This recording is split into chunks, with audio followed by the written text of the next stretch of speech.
Assalamualaikum warahmatullahi wabarakatuh. Perkenalkan, nama saya Sofia Rifah dengan NIM 2201527.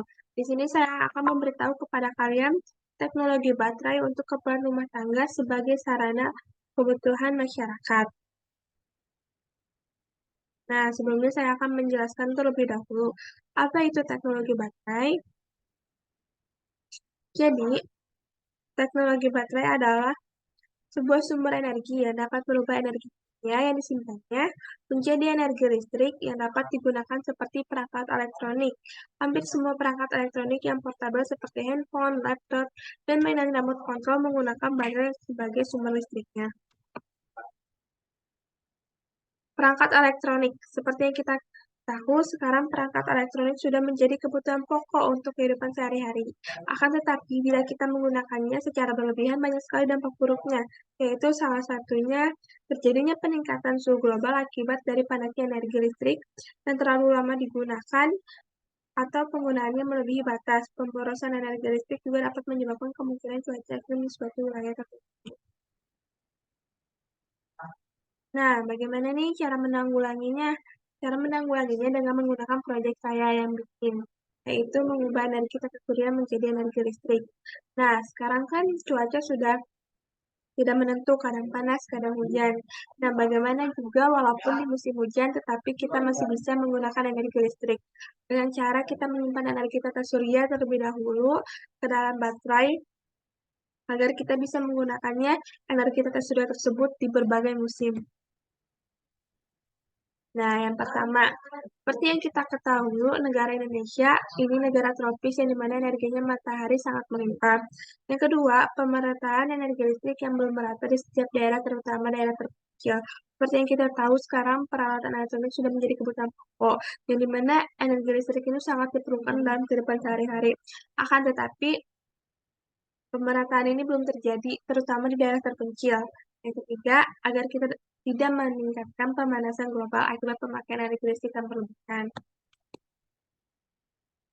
Nah, di sini pertama saya akan mensosialisasikan kepada kalian semua bagaimana teknologi bekerja dengan cara menyimpan energi tata surya kepada baterai terlebih dahulu, lalu kita menyimpannya kepada baterai dan dalam satu rumah kita hanya menggunakan satu baterai yang bisa mencakup semua peralatan elektronik. Jadi, dalam satu rumah itu seperti kita halnya menggunakan listrik, kita hanya menggunakan satu baterai, yang dimana satu baterai itu bisa mencakup semua peralatan elektronik lainnya.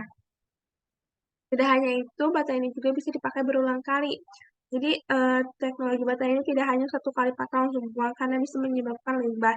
Jadi, teknologi ini baterai bisa digunakan berulang-ulang kali sampai beberapa kali, lalu kita akan menggantinya dan baterai ini bisa didaur ulang.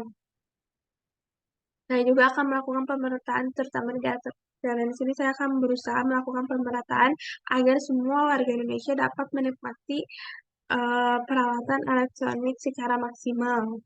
Dan juga soal biaya, kita akan berusaha mencari pendana sebanyak mungkin agar kita melakukan proyek ini secara merata kepada masyarakat. Nah, tentunya di proyek ini yang awal-awal kita membutuhkan biaya yang sangat besar. Akan tetapi kita di sini harus melihat jangka ke depannya.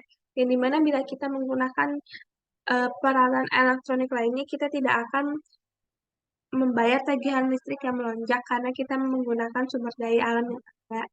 Dan terlebih dahulu kita akan melakukan percobaan kepada beberapa rumah dan secara terbuka agar semua masyarakat mengerti. Dan di sini saya akan melakukan percobaan terlebih dahulu kepada beberapa rumah dan percobaan ini akan dilakukan secara terbuka, yang dimana masyarakat bisa melihat bagaimana teknologi itu bekerja, bagaimana teknologi itu dipasang, bagaimana teknologi itu bisa kerja untuk peralatan elektronik lainnya.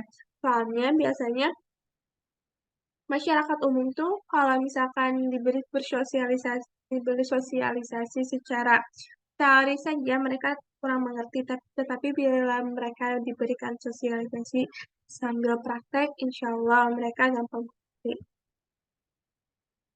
Dan hubungan proyek ini dengan mata kuliah PKN yaitu sebagai Undang-Undang Nomor 32 Tahun 2009. Perlindungan dan pengelolaan lingkungan hidup adalah upaya sistematis dan terpadu yang dilakukan untuk melestarikan fungsi lingkungan hidup dan mencegah terjadinya pencemaran atau kerusakan lingkungan hidup yang meliputi perencanaan, pemanfaatan, pengendalian, pemeliharaan, pengawasan, dan penegakan hukum. Jadi dengan kita menjaga bumi juga sudah termasuk ke dalam Undang-Undang Nomor 32 Tahun 2009. Oke, sekian dari saya. Mohon maaf selebihnya bila ada kesalahan. Wassalamualaikum warahmatullahi wabarakatuh.